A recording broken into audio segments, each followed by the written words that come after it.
Good morning class. कैसे हैं आप सब लोग। आज अपन पढ़ने जा रहे हैं मैथ्स। मेरा नाम प्रिंस है। अपन मैथ्स पढ़ेंगे।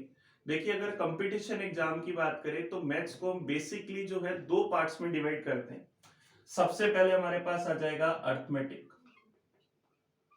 अर्थमेटिक में हमारे पास जो टॉपिक आते हैं वो हमारे पास आता है percentage, CI SI, profit and loss, time and distance, ratio, proportion, average, alligation, simplification, number system और टाइम एंड वर्क। ये सारे टॉपिक हमारे पास आते हैं अर्थमेटिक में। सेकंड अपन बात कर रहे हैं एडवांस की। एडवांस में हमारे पास चार टॉपिक आते हैं: अलजेब्रा, ट्रिग्नोमेट्री, जियोमेट्री और मेंसुरेशन। तो आज अपन अपनी मैथ्स की जो स्टार्टिंग करेंगे वो करेंगे अर्थमेटिक से। अर्थमेटिक के जो बेसिक टॉपिक्स हैं वो सिर्फ हमारे पास दो हैं। एक है हमारे पास परसेंटेज और एक है रेशियो।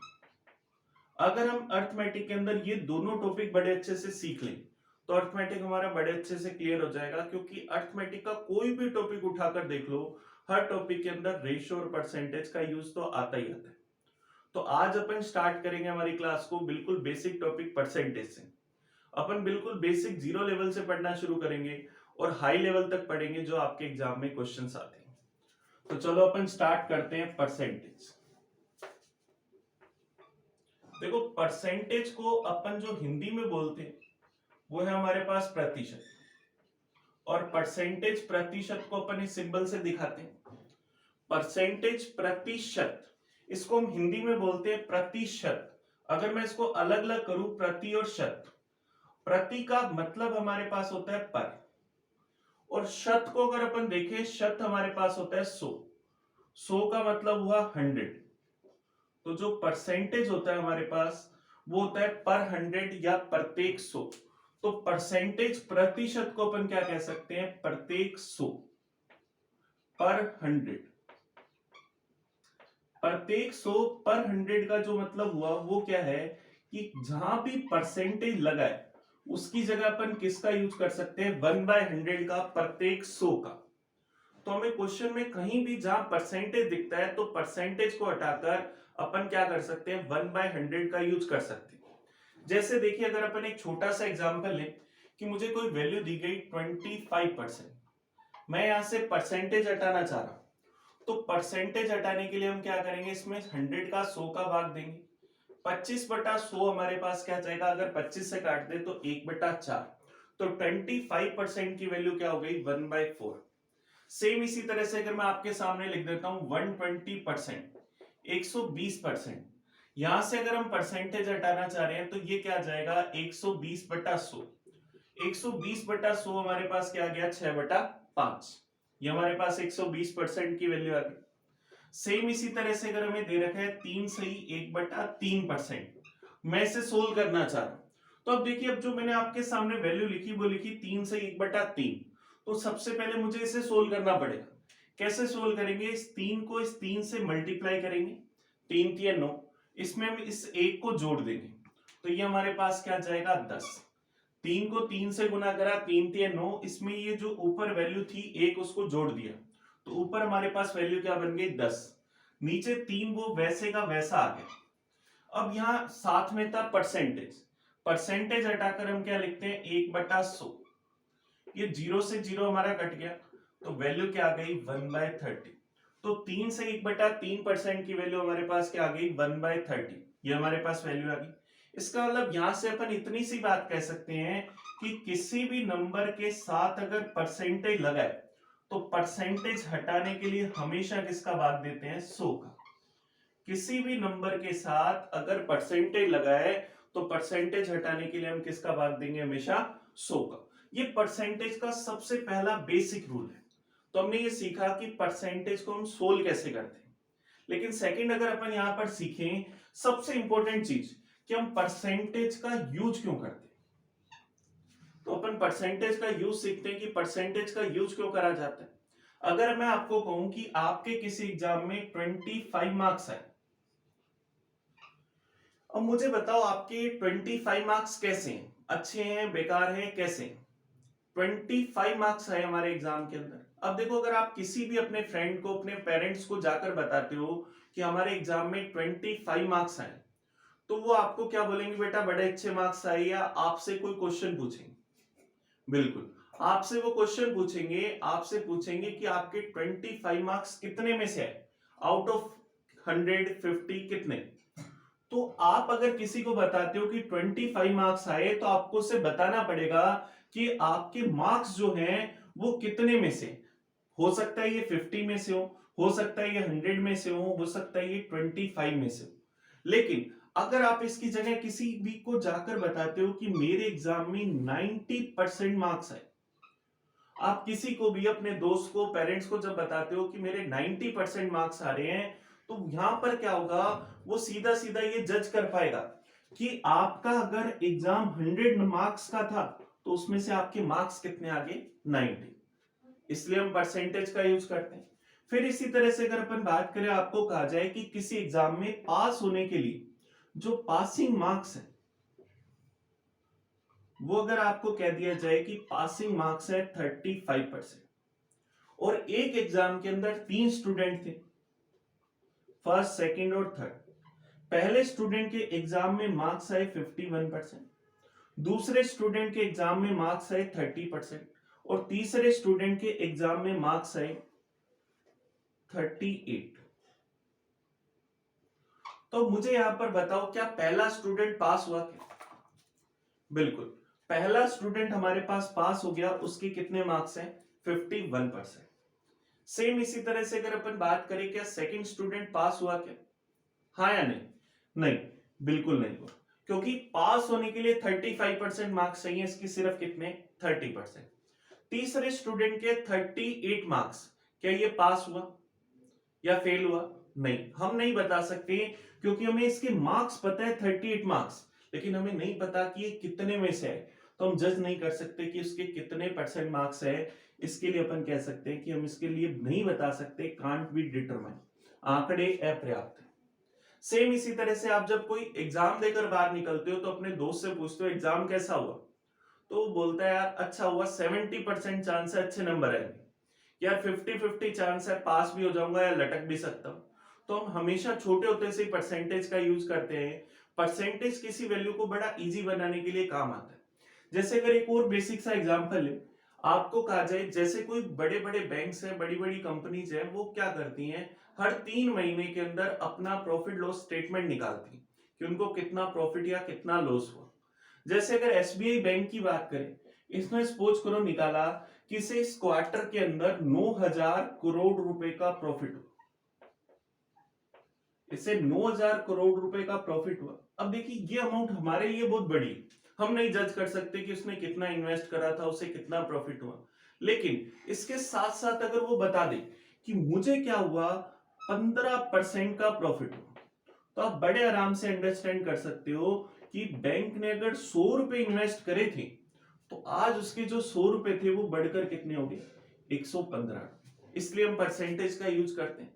तो मेनली हमने यहाँ पर अभी तक सिर्फ और सिर्फ एक ही चीज सीखी कि किसी नंबर के साथ अगर परसेंटेज लगाए, तो परसेंटेज हटाने के लिए किसका भाग दे देते हैं, 100 का। अब अपन इसी में आगे चलते हैं। तो अभी मैं इसको क्लियर कर रहा हूं, आप लोगों को जब भी कहीं जरूरत पड़े कुछ लिखने की, तो आप इसको वीडियो को पॉज करके लिख लेना।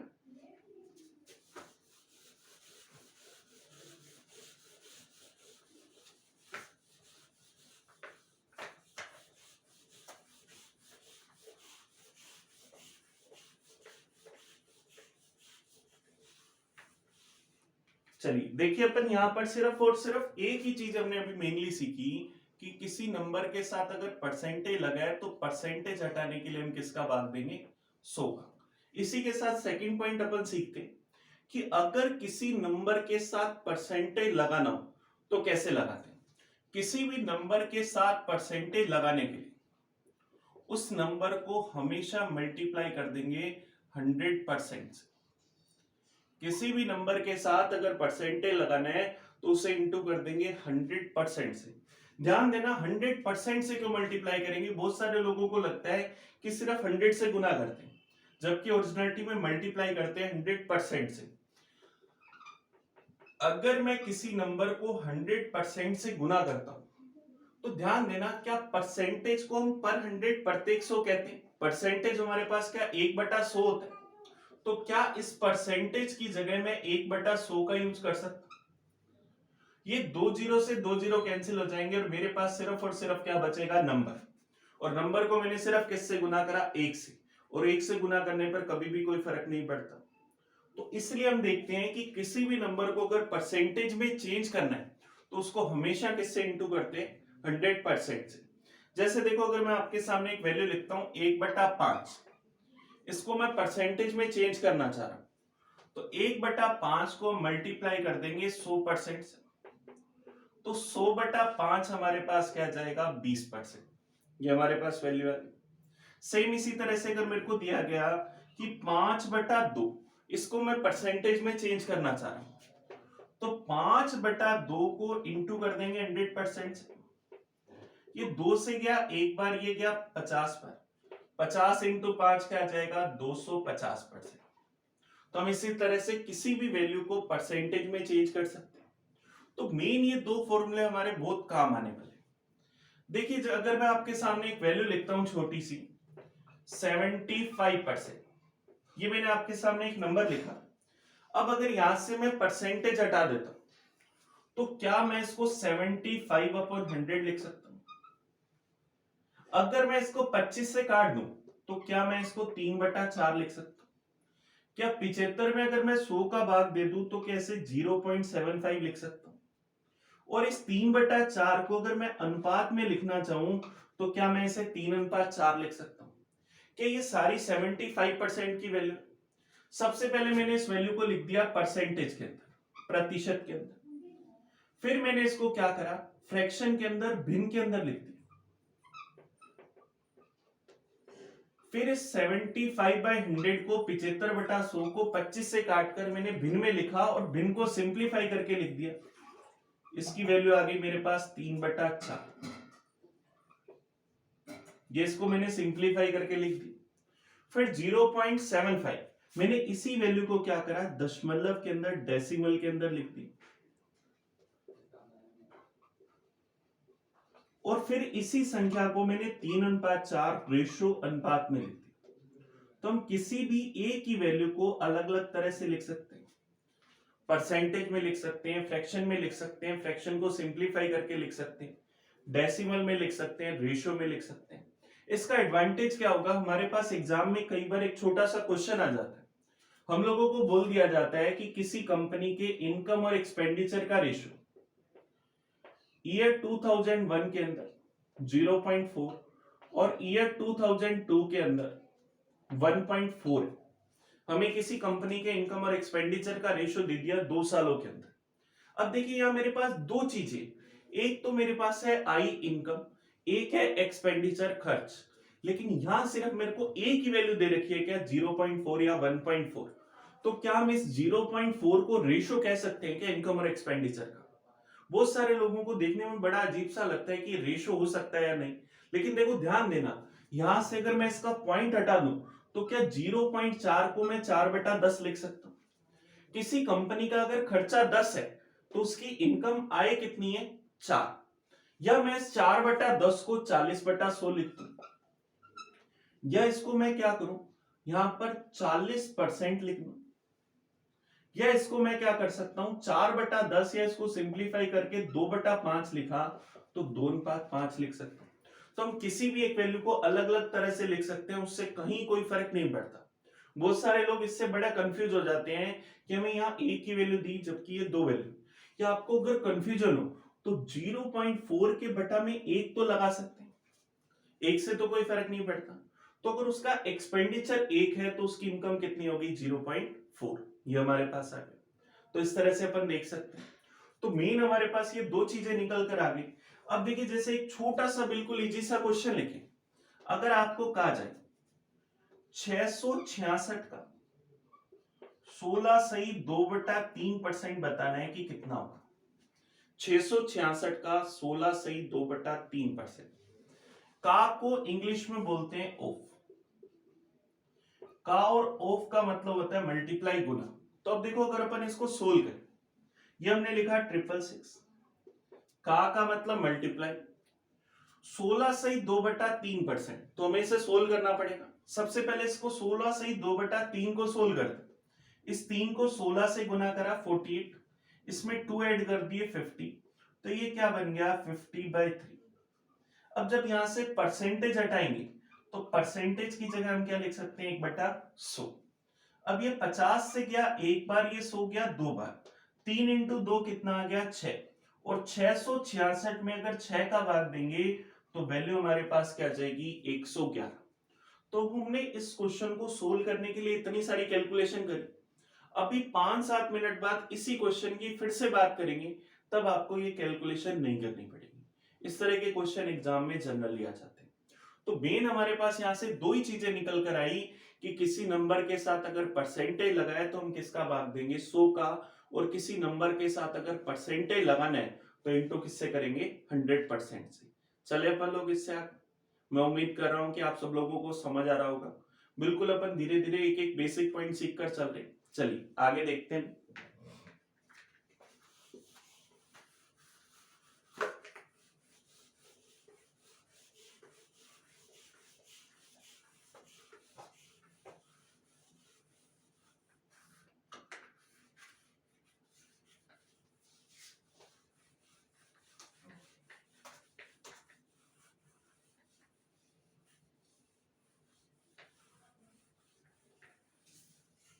आप लोगों को कहीं भी कोई इश्यू आए, कोई दिक्कत आए, कोई पॉइंट नहीं समझ आए तो आप लोग मुझसे पर्सनली पूछ सकते हो।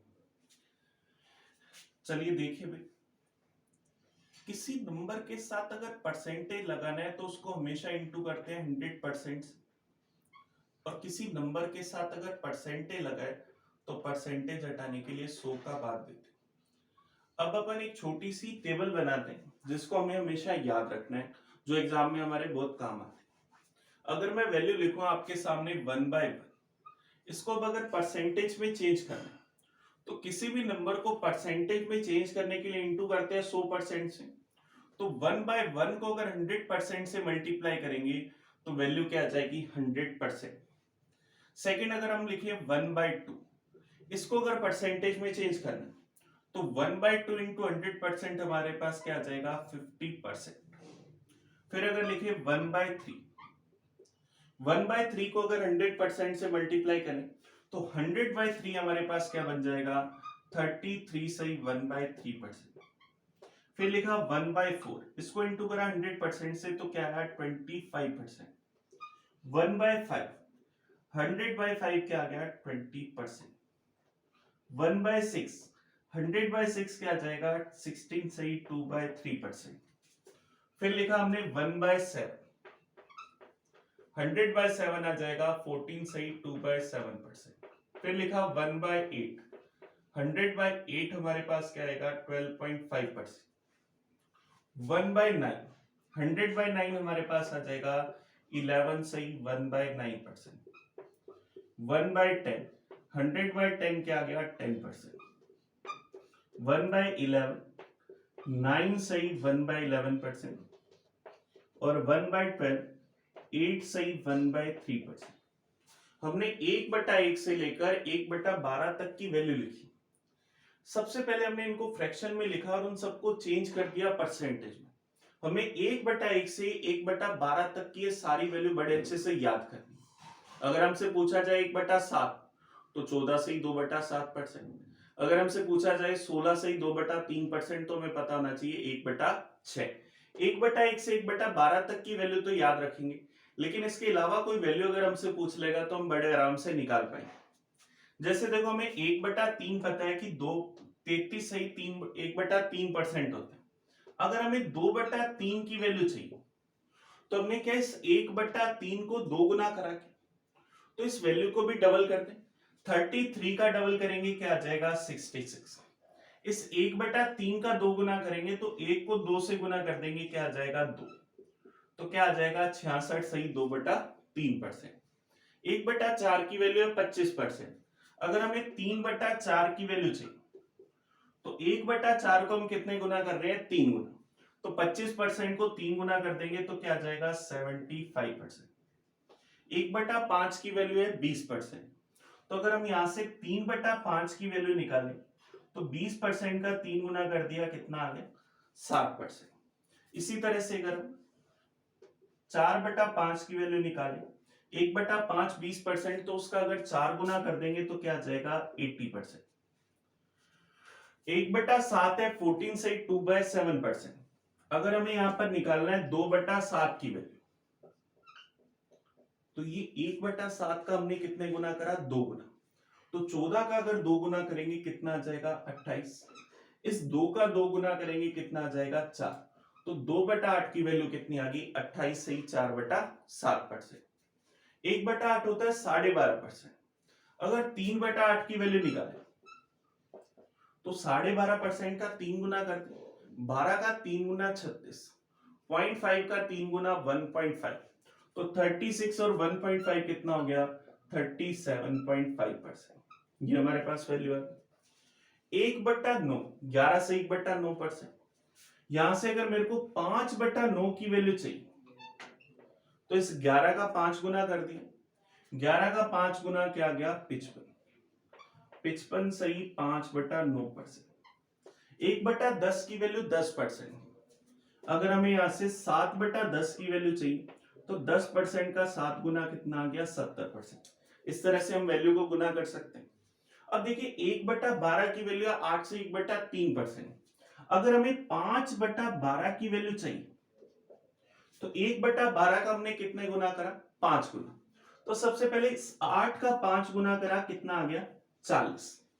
इस 1/3 का अगर 5 गुना करेंगे तो कितना आ जाएगा 5/3%। ये हमारे पास वैल्यू है 40 सही 5/3%। लेकिन ध्यान देना जब भी हम फ्रैक्शन किसी भिन्न को लिखते हैं तो भिन्न में फ्रैक्शन के अंदर हमारे पास दो पार्ट होते हैं, अंश व हर। किसी भी फ्रैक्शन की भिन्न की अगर बात करें तो उसमें दो पार्ट होते हैं, न्यूमिनेटर और डिनोमिनेटर।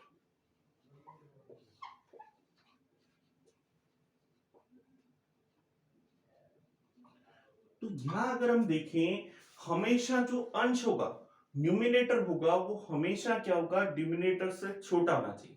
अंश हमेशा और हमेशा क्या होता है हर से छोटा होना चाहिए। तो यहां जब हमने 5/3 लिखा तो 5 में अगर मैं 3 का भाग दूं तो क्या इसे 1 से ही 2/3 लिख सकता हूं क्या? कैसे लिखा 5 में अगर हम 3 का भाग दें तो पूरा पूरा भाग गया एक बार, क्या बच गया 2। तो पूरा पूरा जो हमारे पास भाग गया वो कितनी बार गया एक बार।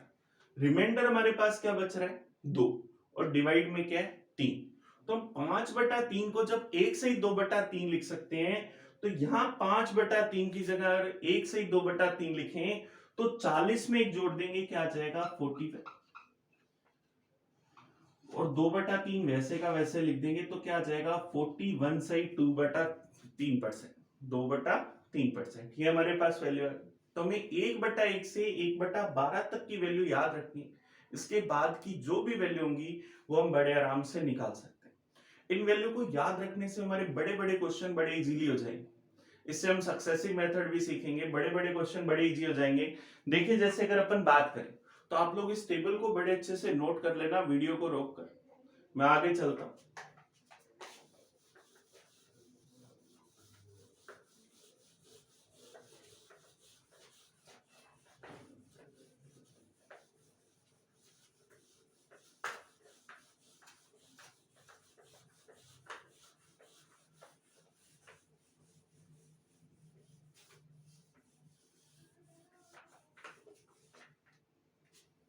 देखिए अभी हमने एक छोटा सा क्वेश्चन लिखा था 666 का 16 सही 2/3% बताना था कि कितना होगा। अब देखिए इसको सोल्व करने के लिए हमने कैलकुलेशन करी थी, लेकिन अगर आपको ये टेबल याद है तो आप कैलकुलेशन करे बिना इसका आंसर निकाल सकते हो। 16 सही 2/3% की वैल्यू क्या 1/6 होती है। का मतलब मल्टीप्लाई, 16 से 2/3% की जगह रख दिया 1/6 और 666 इंटू 1/6 क्या जाएगा 111। ये हमारा आंसर आ गया। तो मैक्सिमम इस क्वेश्चन को करने में हमें 10 सेकंड लगेंगे और वैसे अगर मैं बात करूं 5 से 7 सेकंड, क्योंकि आपको वहां लिखकर किसी को दिखाना नहीं। तो यहां सबसे ज्यादा इंपॉर्टेंट है कि हम टाइम कैसे बचाएं। इसी तरह से देखो, अगर एक छोटा सा क्वेश्चन लिखे 4800 का 12.5% का 16 सही 2/3% क्या होगा। अब देखिए, अगर किसी को ये टेबल याद नहीं है तो उसके लिए क्वेश्चन बड़ा टिपिकल होगा, क्योंकि वो सोचेगा कि यार पहले इसका 12.5% निकालना पड़ेगा, फिर इसका 16 से 2/3% निकालना पड़ेगा, कैलकुलेशन में काफी टाइम लगेगा। और अगर किसी को कैलकुलेशन नहीं आती, कोई तुक्का लगाने की कोशिश करेगा तो इसका आंसर ऐसा निकालेगा जो कभी हो ही नहीं सकता। चलिए अब देखिए, अपन इसको सोल्व करते हैं। आप सब लोगों को अगर टेबल याद है, 12.5% की जगह क्या लिख सकते हैं, 1/8। 16 से 2/3% की जगह 1/6। 8 को 6 से मल्टीप्लाई करेंगे तो क्या आ जाएगा, 48। तो 4800 अपॉन 48 हमारे पास क्या आ जाएगा, 100। तो हमारे पास इसकी जो वैल्यू है वो कितनी आ गई, 100 कह सकते हैं। तो इस तरह से हम हमारे क्वेश्चंस को बहुत ज्यादा इजी बना सकते हैं। इसी तरह से अगर मैं बात करूं, एक छोटा सा क्वेश्चन अगर आ जाए, अभी मैं उसको सिखा नहीं रहा कि वो कैसे सोल्व होता है, सिर्फ एक बता रहा हूं कि हम लोग इस टेबल का कैसे यूज कर सकते हैं।